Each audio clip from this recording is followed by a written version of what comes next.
非常的坎坷。谢谢。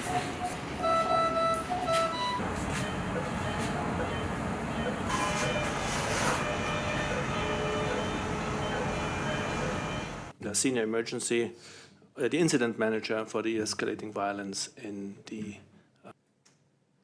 As health needs soar, our ability to meet those needs is plummeting. 23 hospitals have been ordered to evacuate in Gaza City and North Gaza. Enforced evacuation in these circumstances would put the lives of hundreds of patients in a life-threatening situation. Moving a baby on life support would be hazardous in a high-income country. Doing so in Gaza would gravely endanger a child whose life has only just begun and who knows nothing of this conflict, nor is responsible for it. Demanding these patients move puts them and the health workers in an impossible situation. And in most cases, they have nowhere to go. We're running out of words to describe the horror unfolding in Gaza. Since Hamas's horrific attacks on Israel on the 7th of October, more than 10,000 people have been killed, including more than 8,500 in Gaza and 1,400 in Israel. In both Israel and Gaza, 70% of those killed are women and children.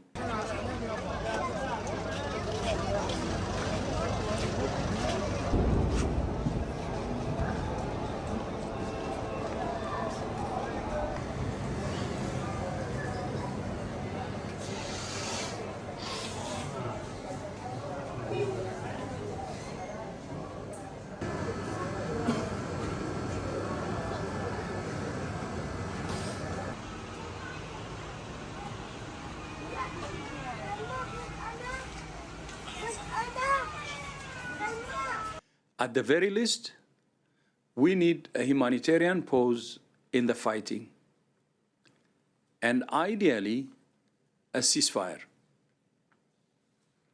We need unfettered access and safe passage agreed by both parties to ensure the security of access routes.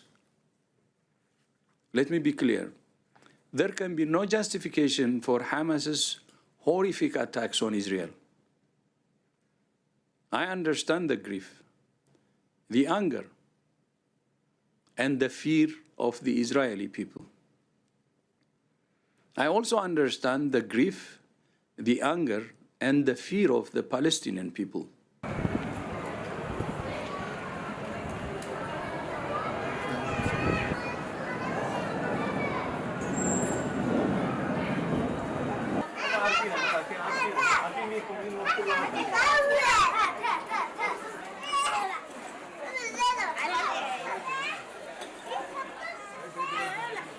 And we have never found it as difficult to establish the basic rules of engagement that would allow us to act in a proper humanitarian fashion with minimum guarantees of safety to our staff and to our partners. So the rules of this have got to change. If the international community want WHO and others to bring international staff and international field hospitals into Gaza, they must be able to guarantee their safety, and the occupying power must do likewise. There is no other way to do this. But as Rick said, the best way to do this is to support the existing system. But we will not be instrumentalized in this. We will not become a party to this. We are doctors, we are nurses, we are pharmacists, we are lab technicians, we are porters, we are drivers. Our job is to save lives. That is our only job. Dr. Sylvie Mays, she's Senior Emergency Officer, and we'll have her here for any questions around Sudan. As we are using the term risk of genocide, because there is the process that is in the way is absolutely indiscriminate, affecting, in this case, more than 2 million people. And when we talk about water, and you talk about, it's not just, you can imagine you have no water at home. and you and all the people around. And it's not a community of 1,100 people or 1,000 people with 12 trucks of water. You can manage yourself. It will be very grave.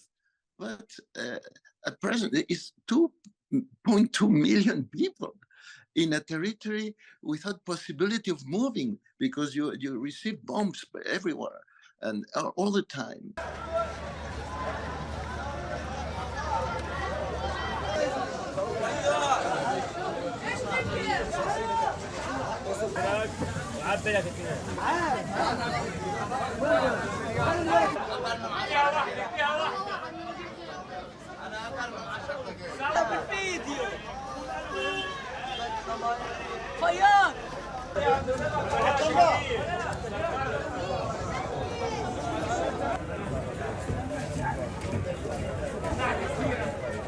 So the people is really without water for drinking. And this is not just the bombing and the attacks, but the fact of not having the most basic elements for living, for the life every day and during weeks and weeks and without an end. So in this sense, the life itself of these more than 2 million people is at risk. And in this sense, I think we are in front, we are facing a risk of genocide, effectively. We will see, of course, but we don't see an attitude for avoiding this risk of us. Afterwards, you have also once again, bombing the basic infrastructures. So there is no water at present. People, the last things we said, children drinking water from the sea, for instance, no, it's terrible. Is just, and from my point of view, from our point of view in the United Nations, all these questions are against the basic humanitarian laws, and even from my point of view, if you read the Article 7 and 8 of the Rome Statute, is crimes against humanity. And crimes of war, no? War crimes.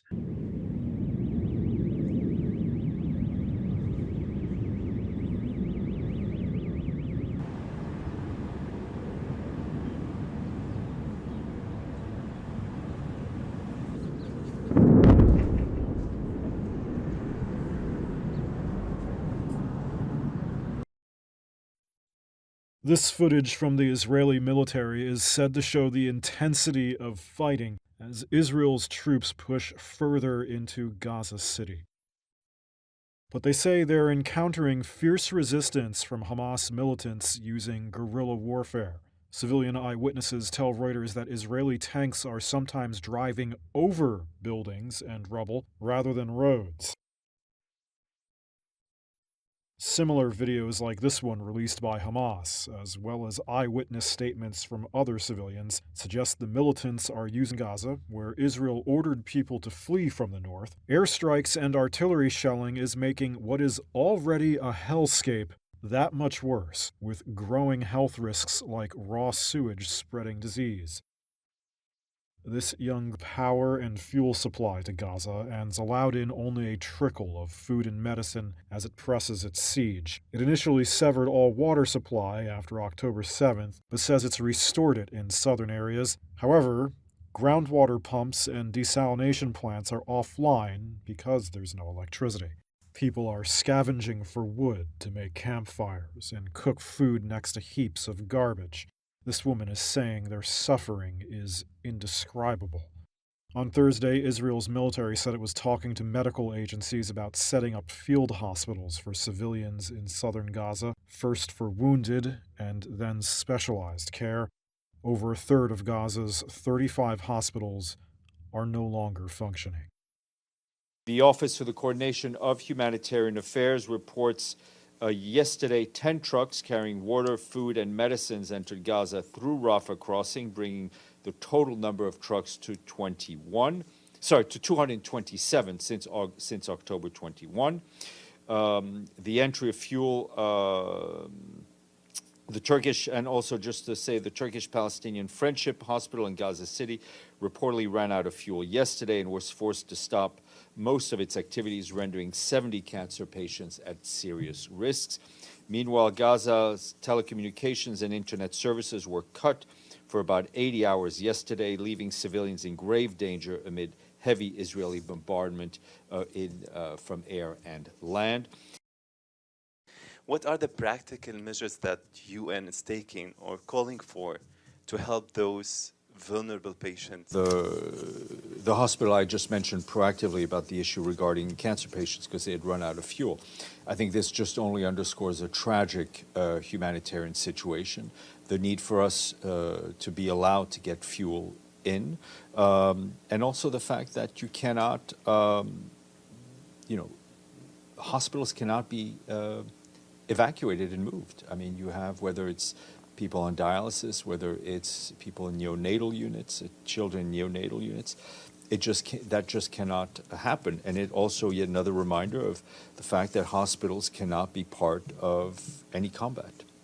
Just a follow-up, sorry. Is there any way for reach out for those patients and make anything on our ground? colleagues, WHO and our other colleagues are doing what they can on the ground, but we're very limited in what we're able to do, sadly. On concrete ways. The UN Relief Agency, UNRWA, reports that some 690,000 internally displaced people are sheltering in 149 installations across the Gaza Strip. An estimated 160,000 are housed in 57 shelters in northern part of the Gaza and in Gaza City. UNRWA, however, is no longer able to provide services to displaced people in those areas. Safety summit sessions on. And today is the Day of International Day to End Impunity of Crimes Against Journalists. We can't emphasize enough that journalists and the media fulfill a vital role in society, upholding and enabling democracy, holding power to account. The UN Educational, Scientific, and Cultural Organization says that last year at least 88 journalists were killed for doing their job. And in his message for the day, the Secretary General notes that the current conflict in Israel and the occupied Palestinian territory is taking a horrific toll on journalists. He adds that we need to have better safeguards to defend the journalists who are keeping us informed around the world, and calls on all to prevent violence against journalists, to provide a safe environment for them, and to go about as they go about their jobs, to bring justice to those who commit crimes against journalists and media workers. We'll be flying back to New York later today. Secretary General welcomes the continued movement of people and humanitarian assistance through Rafah crossing.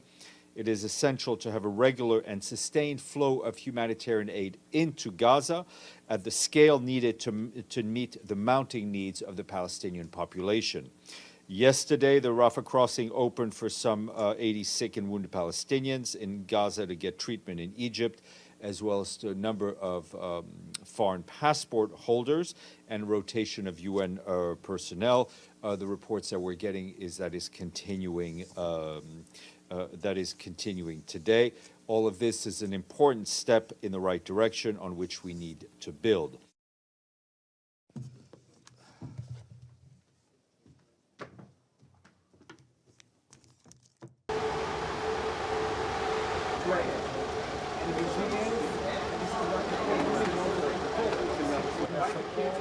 In order to cope with this situation, we will prevail. We will make sure such support, from upside down. What is your specialty? Okay.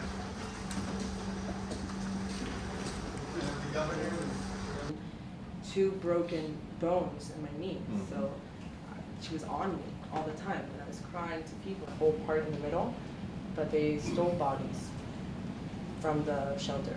So the first place we went to was Kfar Aza, and we there for a few hours. Then we moved to Be'eri, Kibbutz Be'eri, and there we fought. I got there at about 1 p.m. and I fought until 8 p.m. You were shot. Yeah. And after everything that happened, did the terrorists leave? Yeah, they kept on coming back all the time. So Back to work. how did you eventually get out? was hiding under a tree, looked up, and I saw that no one is around me. I was alone for like an hour. What I could hear was just Arabic, shots, and people screaming. I got shot from the right by an AK-47. He hit my finger. We kept on fighting. We took the terrorists down. We continued to go to the door, and then I got shot from the left.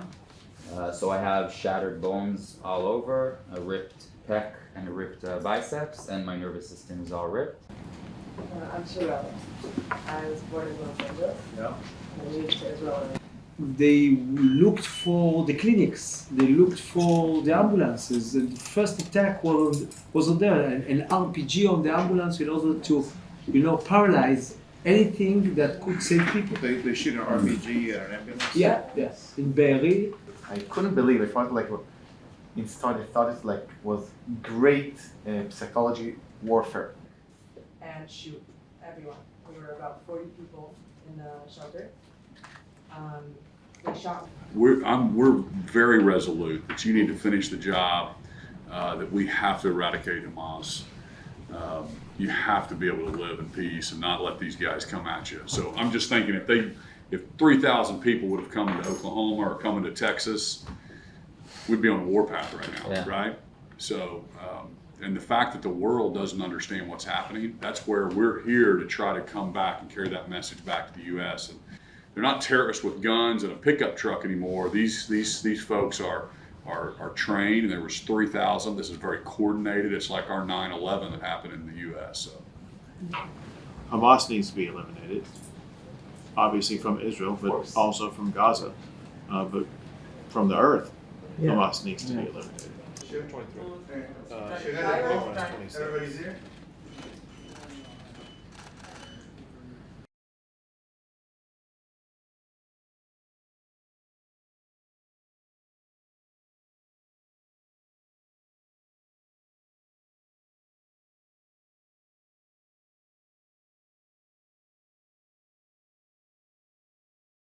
بدنا أمن وأمان وحياة واستقرار، وبدنا نعيش زي الشعوب العربية زي ما أي بلد عايشة. بدنا نعيش إحنا بأمان وحياة طبيعية هيك، مش كله خوف ورعب وكل سنتين إن حرب.